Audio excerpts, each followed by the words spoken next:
এবার খালেদা জিয়াকে নিয়ে সুখবর দিলেন তার সফরসঙ্গী। লন্ডন ক্লিনিকে চিকিৎসাধীন সাবেক প্রধানমন্ত্রী ও বিএনপি চেয়ারপারসন খালেদা জিয়ার শারীরিক অবস্থা দ্রুতই উন্নতি হচ্ছে। তিনি এখন নিজে থেকে সামান্য হাঁটতেও পারছেন। ধারণা করা যাচ্ছে শীঘ্রই সুস্থ হয়ে দেশে ফিরবেন আপসহীন এই নেত্রী। রোববার বেগম জিয়ার উপদেষ্টা ও তার সফরসঙ্গী এনামুল হক চৌধুরী এ তথ্য নিশ্চিত করেছেন। তিনি বলেন, খালেদা জিয়ার শারীরিক অবস্থা আগের চেয়েও ভালো। তিনি আজ একা একা হাঁটতেও পেরেছেন।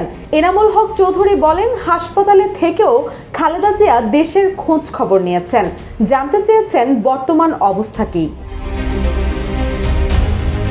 বিএনপির স্থায়ী কমিটির সদস্য ও খালেদা জিয়ার ব্যক্তিগত চিকিৎসক ডাক্তার এজেড-এম জাহিদ হোসেন বলেন, আলহামদুলিল্লাহ ম্যাডাম যথেষ্ট ভালো আছেন। আজ অধ্যাপক জন প্যাট্রিক কেনেডি তাকে দেখে গেছেন। এই বিশেষজ্ঞ চিকিৎসকের অধীনেই তার চিকিৎসা চলছে। তিনি আরো বলেন, খালেদা জিয়াকে আজ ফিজিওথেরাপি দেওয়া হয়েছে। বলতে পারি তার স্বাস্থ্যের উন্নতি হচ্ছে।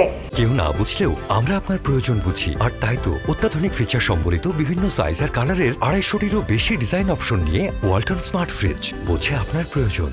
এদিকে অন্যান্য দিনের মতো রোববারও বিএনপির ভারপ্রাপ্ত চেয়ারম্যান তারেক রহমান ও তার সহধর্মিণী জোবাইদা রহমান খালেদা জিয়াকে দেখতে আসেন হাসপাতালে।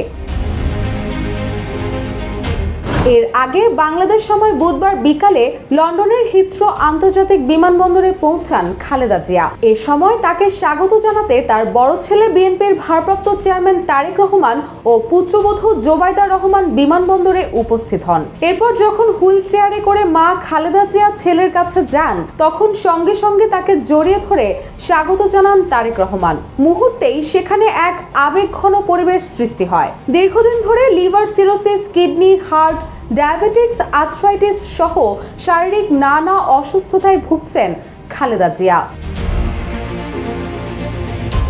রুশা সুর, জয় জয় দিন।